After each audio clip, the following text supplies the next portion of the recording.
Okay, what's good, y'all? It's your boy, right? Y'all know my slogan. I don't know it all, but I know what I've been through. And today, we're going to talk about COVID-19 and the kids returning back to school, right? Because, like I said, it's mixed. I got mixed emotions about it, but also I want to bring some things to light. So, basically, y'all could give me your opinion in the comment box below. Let me know if you feel safe sending your child to school. Let me know if it don't make sense. Let me know what you're going through. I know there's some people that don't got babysitters. I know some people that might be missing out on money with their job, their employment. It's just a whole lot. So, I want to touch on a few things because me being a parent as myself, I know that it's a little hard as well, but me and my son's mother is making it work out the best way we can. There's not too much people that's fortunate, so I want to talk to them and get their taste, and their opinion on everything. Now, first, we're going to start off with this, right? So, as some of y'all may know, some kids return back. I'm from New York, so a lot of the schools, they open back up in September during the fall. All right. I think places like Atlanta and other places around the world, they start in what we would call the summer, which is in August.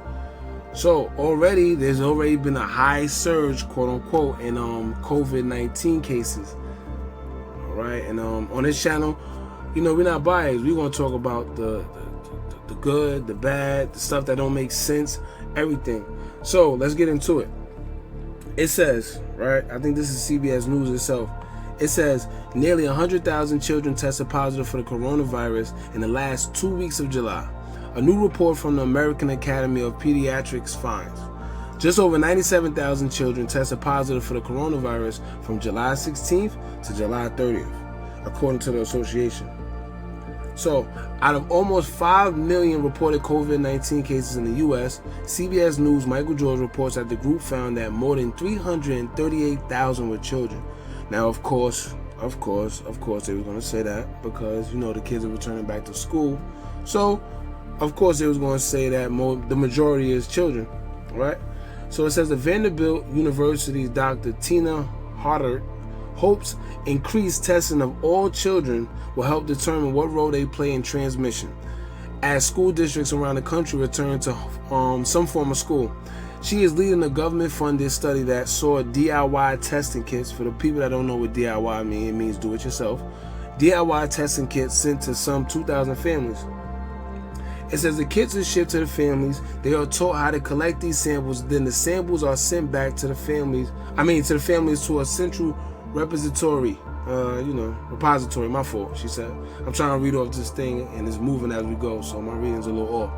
It says in New York City, home to the nation's largest school district, Mayor Bill de Blasio announced a return to in-person schooling in the fall, and pledged officials have worked insistently to get this right, quote unquote. So, my thing is this, right? Now it says all of a sudden Mayor de Blasio is all for kids going back to school, when if some of y'all remember, like a month or two, him and Cuomo was so against it, and everybody thought it was just Trump that wanted the kids to go back to school, and they was sitting there, they was mad, oh, Trump is this, Trump is that, all right, calling him a fool, he's a clown, oh, he's trying to kill us, whatever. Now, I turned on the TV the other day, I think it was Channel 1 News, and you had Cuomo that's out there saying that kids will return back to school, right? So, my thing is this, right? Now let's talk logics, because I think some of us, with this whole COVID pandemic going on, I know the fear sometimes taints your better judgment and logic, but let's think with our heads, right? So, pretty much they saying 100,000 new cases arose by kids, So now it's saying that, like I said, I just read to y'all, it was 338,000 with children within all these COVID cases, right? Cool. So my thing is this, if you think about it, that means almost 100,000 kids would have gotten tested, right? So, with that being said, also, that means the hospitals were packed, all right? The hospitals had been packed. Now, let's think logical, like I just said. 100,000 kids. If you could show me 100,000 parents or 100,000, whoever, that could tell you that, yes, I went to go get my child tested, I'll stop talking about this. I'll stop talking about it completely. But once again, when you talk logics, You telling me that over 100,000 kids right after school or whatever found time to go get tested? We haven't seen nothing in the news about the hospitals being packed. We haven't seen nothing about nothing. All we know is what they tell us. All right. Now, this also reminds me of back in New York. I think when they started protesting. They started protesting about 2 months ago. Whenever they did it, I just remember something stood out to me when on that Monday. When everybody was protesting, they said in 24 hours, 21,000 new cases arose, right? Then they said that Wednesday, 19 more thousand new cases were found. So with that being said, that means 40,000 in total people came right after protesting and rioting and all that craziness that was going on. They went and got tested. You follow me? Like let's think logical, because what happens is this fear of people dying, this fear of your child being at risk, this fear of you being at risk, and like it taints our better judgment. So what we do is we react before we even think, and we just tend to do what they say because everybody think that their government has their best interests at heart, as they should. I would think the same thing, but like I'm saying, something just don't make sense. And my thing is, make it make sense. All right. So once again, that means logically speaking, forget everything else. Forget. They're saying 40,000. Well, let's talk about this new subject. They're saying that over 100,000 children got tested positive for the coronavirus. First of all, I don't know how we got all these tests out of nowhere. Because before, I remember that was a big thing. We didn't have enough tests. The tests were faulty, and that's another subject we're gonna get into. Right? So, all in all, right?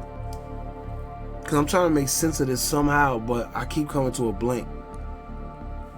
What I realize, a lot of times, they say tested positive, or they say tested, or the cases arose. Remember, a lot of times when they say cases, that don't mean that they got the results back that the person has been positive yet either. That's another thing, right? And people has correlated the fact that when somebody got coronavirus or COVID-19, that they automatically correlated with death. No, that's not what it is. Stop thinking that every time you hear somebody got coronavirus or the cases went up, that you think that somebody's going to die. No, that's not what it is. Once again, they say this is a virus that has flu-like symptoms. All right? Flu-like symptoms. I don't know too many people that have been dying from the flu. And if so, if that is the case, right? Why are we going to extreme measures about this if the flu been around forever?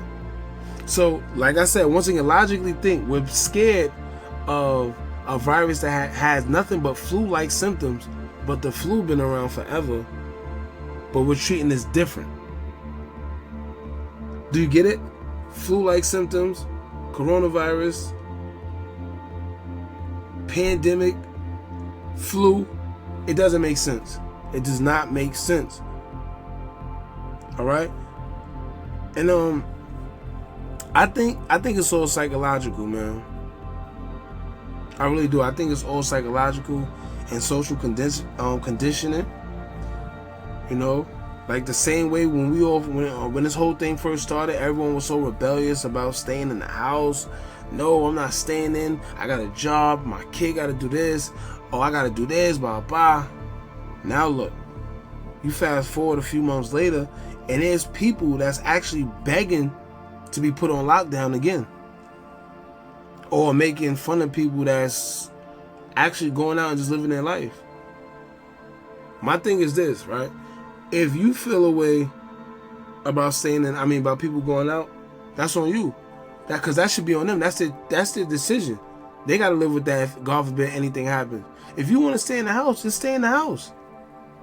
Don't sit there and bash the next person because they want to go out or do whatever they got to do. It's corny and it's attention seeking. That's what I'm starting to see, and everybody just following the trend. Now, let's get to this, right? One thing that stood out to me the most was Trump. He said, quote, "If you want COVID cases to drop, stop getting tested," end quote.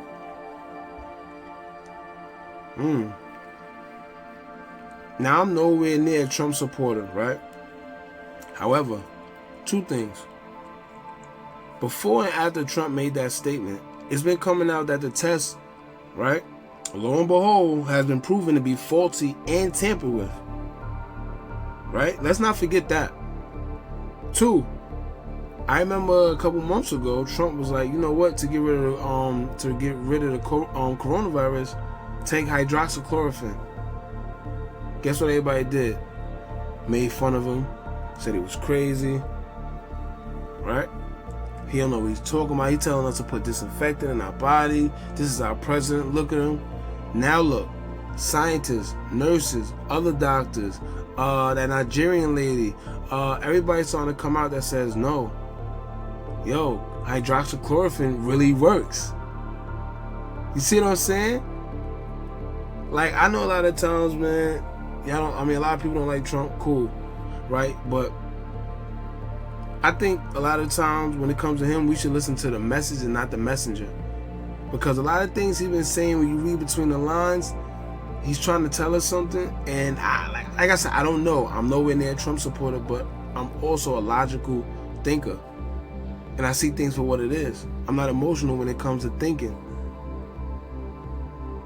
Right? And so let's get back to the faulty tests and everything. You got people in Texas saying they stood in line to get tested and ended up leaving because the wait for testing was too long.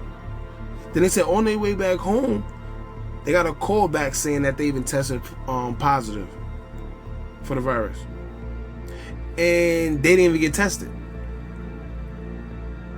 So can anybody explain that one to me? Like, if you could explain, like I said, just make it make sense.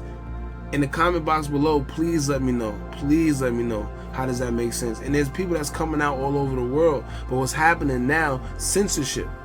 People are getting their YouTube banned, disabled. People are getting their Instagram account deactivated. Facebook deactivated. Why?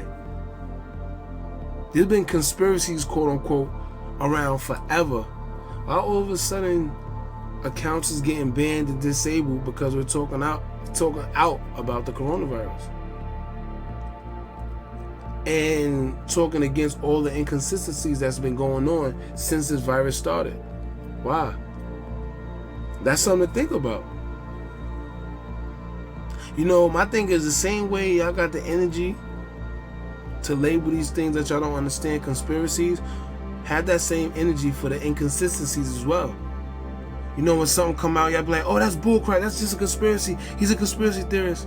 So when something come out, right, of these people being inconsistent with their story when it comes to COVID-19, right, and we're talking about government when we say these people, why don't y'all same people don't go out and speak out against that? Why y'all go quiet when the government is inconsistent with their story? Perfect example, Cuomo, when this all started, said the mask wouldn't do nothing. It wouldn't help us. No way, no nothing. Then they made it to where it will do. What did they say? They went from saying, oh, the mask is not going to do nothing for you. There's no sense of wearing it. Boom. Then they said, no, you have to wear it. They recanted their statement about this mask situation like 3 to 4 times, if anybody remembers. But all of this is getting swept under the rug. Right? If you remember what happened, in the beginning, the government got caught using pictures from Italy's hospital over here in New York, in the U.S. We should have been questioning that, but once again, nobody's saying nothing about that. Nobody's speaking up. Inconsistent stories that the government is pushing continuously. Nobody's saying nothing about it. So once again, man, I'm in no way, shape, or form a Trump supporter.